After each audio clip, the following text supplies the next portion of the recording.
Payariq tumani Nariman shahri markazida jihozlangan 3 xonalik uy arzon narxda sotuvga qo'yildi. Bu safargi videomiz shu haqida bo'ladi. Ushbu xonadon manzili Nariman shahri Archa ko'chadagi sug'urta uyiga qarama-qarshi joylashgan. Ushbu xonadonimiz ikkinchi qavatda joylashgan bo'lib, umumiy maydoni 75 kvadrat metrdan iborat. Bu yerda 3 ta xona bor.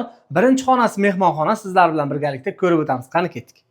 Mehmonxonamiz juda ham bahaybat, dom hisobiga 8 metrga 3,5 metrni tashkil etadi. Juda ham chiroyli shiftlar qilib qo'yilgan, devorlariga aboylar qilingan, xonadonda ko'rib o'tadigan barcha narsalaringiz o'z joyida qoldirib ketiladi. Mebel texnikalar hammasi faqat muzlatgichdan tashqari. Muzlatgich olib chiqib ketiladi. Endi esa sizlar bilan yotoqxonani ko'rib o'tamiz. Ikkinchi ko'radigan joyimiz yotoqxona. Bu yerning o'lchamlari 3,5 metrga 3,5 metrni tashkil etadi. Bu yerda ko'chaga qaragan derazalar qoldirib ketilgan, qandillar bor va televizorlar o'rnatib qo'yilgan, to'shanchalar to'shalgan. Endi esa sizlar bilan bolalar xonasini ko'rib o'tamiz. Keyingi ko'radigan joyimiz bolalar yotoqxonasi. Bu yer 2,5 metrga 2 metr tashkil etadi.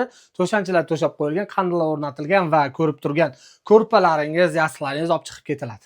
Endi sizlar bilan oshxonani ko'rib o'tamiz. Xonadonda keyin ko'radigan joyimiz oshxona. Bu yer juda ham chiroyli ta'mir qilib qo'yilgan. Oshxona mebellari o'rnatib qo'yilgan, juda ham chiroyli shiftlarga ega, to'shanchalar to'shab qo'yilgan. Aynan mana shu yerdan sanuzelga o'tish eshigi qoldirilgan. Yakuniy ko'radigan joyimiz esa sanuzel. Sanuzelimiz juda ham keng, chiroyli sharoitlar qilib qo'yilgan. Bu yerda press kontrolli o'rnatilgan, dushovoylar qo'yib qo'yilgan, suv isitish moslamalari o'rnatilgan.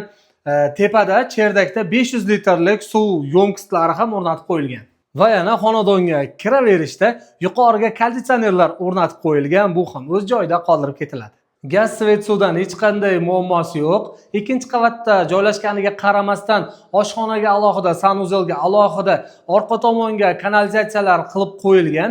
Narxiga keladigan bo'lsak, 23 ming dollar kelishtirib beradigan joyi bor deb aytib o'tyapti egalari. Kimga qiziq bo'lsa, telefon raqamlarini qoldiramiz, bemalol savdolashib olishlaringiz mumkin. Bu videoni barcha Nariman shahridan dom qidirib yurgan tanishlaringizga jo'natib qo'ying. Hammaga kattakon rahmat. Sizlar bilan Shohjahon Astanov bo'ldi.